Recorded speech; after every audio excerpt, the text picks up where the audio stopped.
may kwento. Sa bawat kwentong binubuksan, may espiritong nagigising. Tonight, alamin natin ang misteryo ng tarot. Maraming naniniwala na ang tarot ay galing sa Europa. Pero may mas lumang kwento na ang unang tarot deck ay ginagamit hindi pang hula, kundi pang contact sa mga nilalang na hindi natin nakikita. Hindi na basta cards ang tarot. Ito ay isang instrumento upang magkaroon ng contact sa mas mataas na dimension. Bawat shuffle ay parang pagkatok sa pinto ng ibang mundo. Kaya may mga taong biglang nanlalamig, kinikilabutan, o parang may tingin mula sa likuran habang nagbabasa.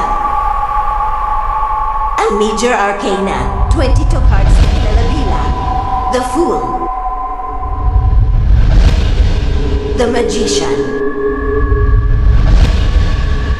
The High Priestess, The Hermit, Death, The Tower.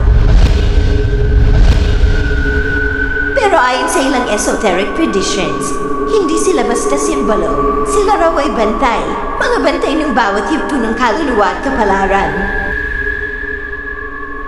Ang pinakamadilim na barahang hindi dapat nakikita. Hindi ito kasama sa kahit anong deck. Wala sa handbook, wala sa guidebook. Tinatawag itong The Unknown Arcana. Walang numero, walang pangalan. At ang artwork, nag-iiba depende sa kung sino ang humahawak.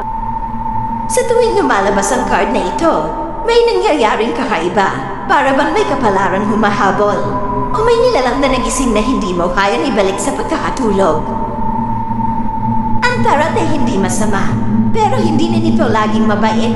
Ang tunay na panganib ay hindi sa baraha, kundi sa tanong na binibigay mo at sa nilalang na tumutugon.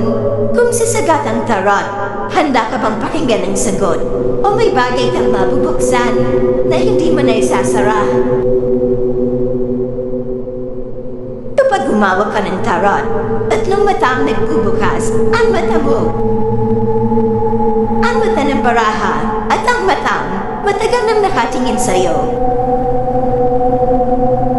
Huwag kang lilingon, hindi pa siya handa makita mo siya.